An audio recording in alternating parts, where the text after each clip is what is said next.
une approche de la concurrence. La concurrence peut soit te gêner, te déstabiliser, la concurrence peut aussi te motiver, ou elle peut tout simplement ne pas trop te préoccuper parce que tu es focalisé sur toi. Dans cette vidéo, j'aimerais t'apporter une approche de la concurrence pour que tu puisses éventuellement mieux la gérer ou peut-être juste avoir un point de vue différent. Si tu veux améliorer ton mental pour être plus performant, tu peux t'abonner à cette chaîne et activer la petite clochette pour ne rien louper. L'approche que je voulais te partager dans cette vidéo est plutôt équilibrée. Équilibrée entre le fait de regarder vers l'extérieur et regarder vers soi-même.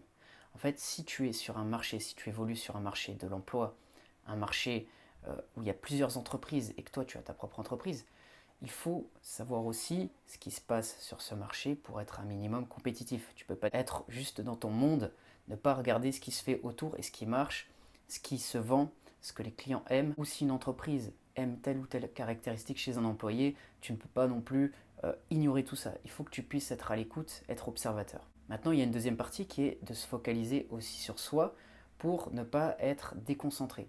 En fait, quand tu es trop concentré sur l'extérieur, parfois tu vas être en réaction là où il ne faudrait pas que tu le sois. Il faudrait que tu puisses vraiment te concentrer sur ton travail et le faire au mieux. Et une manière de voir les choses qui me plaît par rapport à la concurrence, c'est le fait d'être en concurrence avec soi-même. De se concentrer sur ce qu'on peut contrôler et pas ce qu'on ne peut pas contrôler. C'est ce que je remarque chez certaines équipes sportives lorsque l'enjeu devient important. Pour évacuer la pression, ils ont tendance à dire, que ce soit les entraîneurs ou les capitaines, les grands joueurs de l'équipe, qui vont se concentrer sur ce qu'ils savent faire. Ils vont essayer d'être le plus performant possible à leur niveau. Ils ne vont pas trop se concentrer sur l'adversaire, qui peut les déstabiliser en mettant en place des stratégies différentes à ce qu'ils avaient prévu. Mais en général, ils vont se concentrer sur le fait d'être le meilleur possible pour arriver à leur meilleur niveau et donc être très compétitif.